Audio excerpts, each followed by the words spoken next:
കോഴിക്കോട് യുവാക്കൾ തമ്മിലുള്ള സംഘർഷം പോലീസ് വർഗീയവൽക്കരിക്കാൻ ശ്രമിക്കുന്നതായി പരാതി. വളയം പോലീസിനെതിരെ ആരോപണവുമായി പ്രാദേശിക ലീഗ് നേതൃത്വം രംഗത്തെത്തി.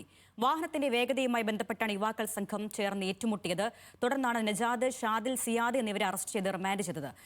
റിമാൻഡ് റിപ്പോർട്ടിലാണ് വർഗീയ സംഘർഷം എന്ന നിലയിൽ രേഖപ്പെടുത്തിയിട്ടുള്ളത്. ബെൻസൺ ബാബു നൽകും വിവരങ്ങൾ. ബെൻസൺ, യുവാക്കൾ തമ്മിലുള്ള ഈ സംഘർഷം അതും വേഗതയുമായി ബന്ധപ്പെട്ടാണെന്ന് മനസ്സിലാക്കുന്നു. അതിൽ വർഗീയ സംഘർഷം എന്ന് പോലീസ് രേഖപ്പെടുത്താനുള്ള ഒരു സാഹചര്യം എന്താണ്? അതിന്റെ കാരണം എന്തായിട്ടാണ് മനസ്സിലാക്കുന്നത്? ഇവരുടെ പരാതിയിൽ പറയുന്ന കാര്യങ്ങൾ എന്താണ്? അരുണ്യ സൂചിപ്പിച്ചതുപോലെ തന്നെ ഈ കഴിഞ്ഞ തിരുവോണ ദിനത്തിൽ നടന്ന ഒരു സംഘർഷം, ആ സംഘർഷവുമായി ബന്ധപ്പെട്ട് 3 പ്രതികളെ പോലീസ് അറസ്റ്റ് ചെയ്യുന്നു.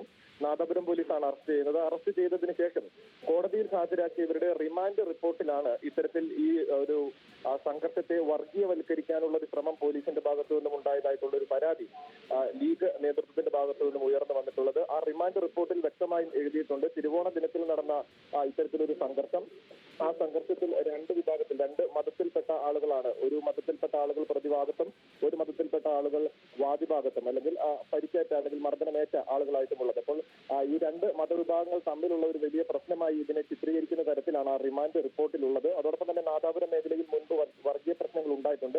സമാന രീതിയിൽ തിരുവോണ ദിനത്തിൽ ഉണ്ടായിട്ടുള്ള ഈ പ്രശ്നത്തെ സമാന രീതിയിൽ ഒരു വർഗീയ പ്രശ്നമായി ചിത്രീകരിക്കാൻ പോലീസ് ശ്രമിക്കുന്നു എന്നതാണ് ആരോപണം. റിമാൻഡ് റിപ്പോർട്ടിൽ ആ നിലയിൽ തന്നെ വർഗീയത അല്ലെങ്കിൽ വർഗീയ ചേരിതിരിഞ്ഞുള്ള ശ്രമം അല്ലെങ്കിൽ അത്തരത്തിലുള്ള കലാപത്തിനുള്ള ശ്രമം എന്ന നിലയിൽ തന്നെയാണ് എഴുതിയിട്ടുള്ളത്. അതിനെതിരെയാണ് ഇപ്പോൾ പ്രതിഷേധവുമായി ജില്ലാ നേതൃത്വം, ലീഗിന്റെയും കോൺഗ്രസിന്റെയും ജില്ലാ നേതൃത്വം രംഗത്തെത്തിയിരിക്കുന്നത്. അത് പോലീസിന്റെയും അതോടൊപ്പം തന്നെ CPIഎമ്മിന്റെ നേതൃത്വത്തിലാണ് ഇത്തരത്തിലൊരു വർഗീയ ചേരിതിരിവിനുള്ള ശ്രമം നടക്കുന്നത്. CPIഎം പോലീസിന്റെ കൂട്ടുപിടിച്ച് വർഗീയ ചേരിതിരിവിനുള്ള ശ്രമം നടത്തുന്നു എന്ന ആരോപണമാണ് ഉയർന്നു വന്നിട്ടുള്ളത്. പക്ഷേ ആ പരാതിക്കാർക്കും അതോടൊപ്പം തന്നെ ഈ മർദ്ദനമേറ്റ ആളുകളും പറയുന്നതനുസരിച്ചാണെങ്കിൽ ഇരുചക്ര വാഹനത്തിന്റെ വേഗതയുമായി ബന്ധപ്പെട്ട് 2 സംഘം ചേർന്ന് യുവാക്കൾ തമ്മിൽ ഏറ്റുമുട്ടുന്നു. അതിൽ ഒരു വിഭാഗം ആളുകൾക്ക് കൂടുതൽ മർദ്ദനമേൽക്കുന്നു എന്നതായിരുന്നു ഇതിലെ പ്രശ്നം. പക്ഷേ റിമാൻഡ് റിപ്പോർട്ടിലാണ് ഇത്തരത്തിൽ വർഗീയതയുമായി ബന്ധപ്പെട്ട കാര്യങ്ങൾ, വർഗീയ ചേരിതിരിവിന് ശ്രമിക്കുന്നു എന്നതടക്കമുള്ള കാര്യങ്ങൾ രേഖപ്പെടുത്തിയിരിക്കുന്നത്. ഇതിനെതിരെയാണ് വലിയ പ്രതിഷേധത്തിലേക്ക് കോഴിക്കോടാണ് യുവാക്കൾ തമ്മിൽ ഏറ്റുമുട്ടിയ സംഭവം വർഗീയ സംഘർഷമെന്ന് പോലീസ് രേഖപ്പെടുത്തിയിരിക്കുന്നത്.